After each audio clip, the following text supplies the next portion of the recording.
Oi, oi, oi, oi! Eu sou Andressa Machado e se você é corretor e está assistindo esse vídeo, eu te faço um convite. Vai lá para as inscrições do canal, porque sempre vai ter conteúdo valioso para você dentro da corretagem e dentro do seu dia a dia. Hoje, por exemplo, a gente vai falar um pouquinho sobre persuasão. E ela vem como uma questão muito forte de todas as maneiras, por todas as pessoas que atuam na corretagem. Tem gente que me pergunta como persuadir o cliente, como fazer mais fechamento, como sair do não, tirar o não e colocar o sim na boca do meu cliente, né? Tudo isso se baseia basicamente em utilizar a persuasão no seu dia a dia e na sua atuação. Vamos entender um pouquinho o conceito de persuasão?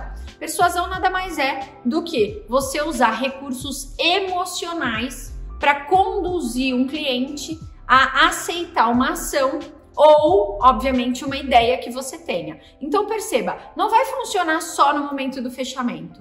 Em toda a sua condução, você vai poder usar técnicas que envolvam a persuasão, ou seja, recursos emocionais, para envolver muito mais o seu cliente. E hoje eu vou falar sobre alguns recursos aqui com você, tá certo? E vou dar alguns exemplos também para que você possa se utilizar desses recursos no seu dia a dia dentro da corretagem.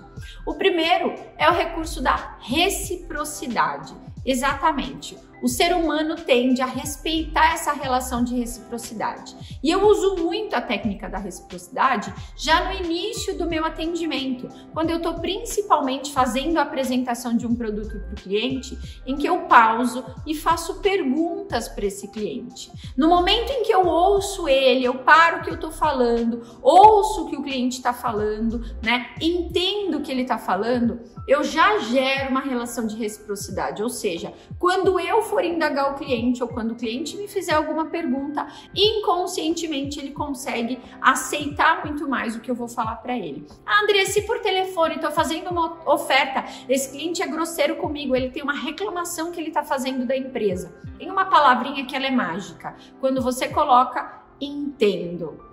Quando você olha para um cliente que está reclamando alguma coisa para você e você fala entendo, ele baixa um pouco a bola e ele começa a conduzir de maneira diferente a resposta com você. E veja, é a lei da reciprocidade. Ele consegue ter uma relação diferente com você pela relação que você transferiu para ele. Agora vamos falar sobre a segunda, que é a prova social. Nós precisamos, enquanto seres humanos, estar envolvidos em pequenos grupos, em categorias. A gente está realmente envolvido a isso, como se fossem tribos.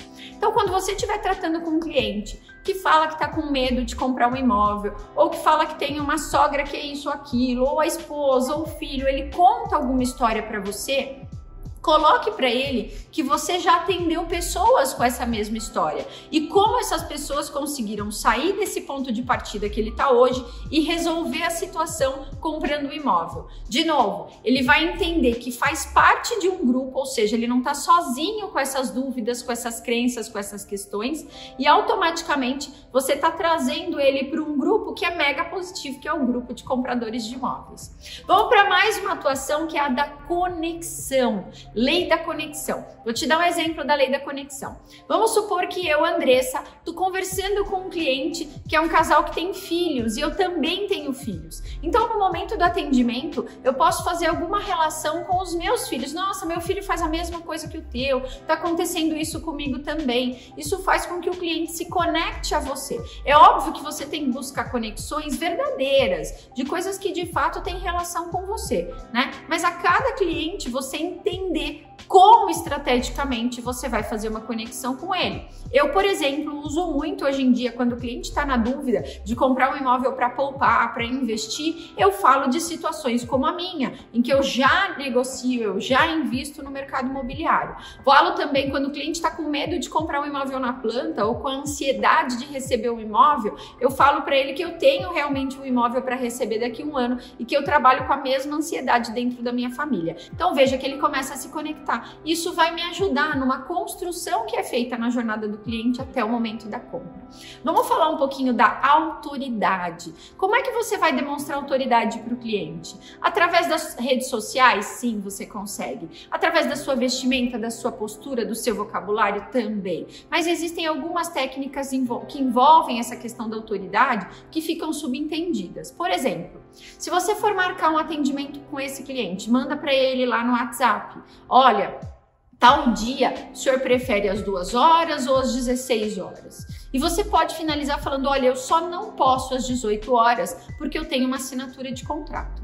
Veja que o cliente, com essa tocadinha, começa a entender que você é um profissional de sucesso, porque profissionais de sucesso realizam negócio a todo momento. Então você apresenta para ele, sem ficar falando que você fecha bem, que você é bom no negócio, você apresenta para ele que você tem um fechamento em determinado horário. Mostra para ele que a sua agenda, inclusive, ela está completa, que você tem diversos atendimentos no seu dia. Isso vai gerar autoridade para você também. Agora, se você falar para ele que pode atender ele a qualquer momento, a qualquer horário, que você não tem mais ninguém, só ele, pense que você está gerando exclusividade para ele, mas não. Ele começa a achar que você não tem outras pessoas para atender e isso pode afetar a sua autoridade. Então, trabalha muito bem esse equilíbrio entre se dispor para o cliente, né, se disponibilizar em termos de tempo, mas ao mesmo tempo mostrar autoridade. Tem uma relação e uma lei de persuasão que também é muito boa, que é a do comprometimento. Consistência e comprometimento.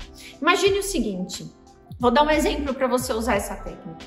O ser humano tende a realizar acordos, a cumprir combinados. Então, se você, desde o início, cumprir os combinados que você tem com o cliente, você também pode gerar combinados com ele. Então, se eu, por exemplo, liguei para o meu cliente, ele falou que não pode em determinado horário me atender, e ele combinou comigo um outro horário, eu vou ligar exatamente nesse horário. Se eu terminei de atender ele e falei que eu vou mandar um vídeo e imagens do projeto que eu acabei de falar, eu tenho que fazer isso. Se você não faz, você começa a perder já nesse início de contato o que você deveria ganhar, que é o comprometimento, o acordo e a consistência no seu trabalho. Veja o quanto isso é importante lá no início, porque na hora que você estiver fazendo um fechamento e falar para ele que você vai correr atrás da melhor proposta, da melhor negociação, que você vai conversar com a construtora ou com o proprietário, de alguma maneira ele já entendeu ao longo do processo que o que você fala, você cumpre, que você é verdadeiro no que você faz. Então, ele vai entender isso. É uma construção de relacionamento que você faz com ele através desse modelo de consistência e comprometimento. E por último, um item que eu de verdade deixei por último porque ele já é muito utilizado no nosso mercado, que é a lei da persuasão voltada para a escassez, que a gente fala lá, últimas unidades, né? Lançamento, virada de tabela, só tem esse preço a tal dia, até tal dia. Veja, eu gosto desse modelo da lei de escassez para persuasão, mas você tem que tomar cuidado quando você usa, porque ele ficou muito banalizado no nosso mercado. Então, só use a escassez quando, primeiro, de fato, existe escassez no que você está oferecendo para o cliente e quando você consegue apresentar fatos concretos que comprovem isso que você está falando. Veja que falar para um cliente que você acabou de captar, que no dia seguinte vai mudar a tabela e o valor, não faz sentido nenhum esse modelo de escassez para ele. Ele nem sabe o preço atual, quanto mais entender que amanhã vai ficar mais caro.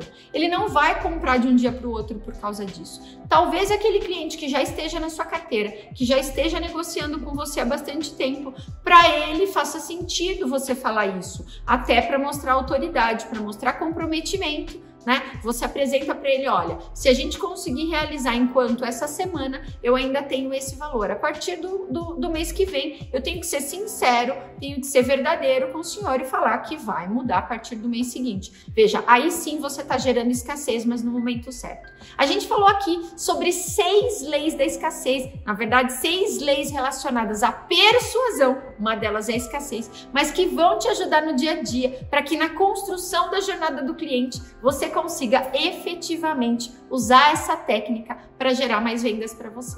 E se você tem alguma dúvida, tem algum comentário para fazer, tem algum tema que você quer que eu aborde, não esquece de fazer aqui os comentários. É a minha forma de entender se eu estou agradando você e se eu posso gerar mais conteúdo de valor para o teu dia a dia dentro da corretagem. A gente se vê no próximo vídeo.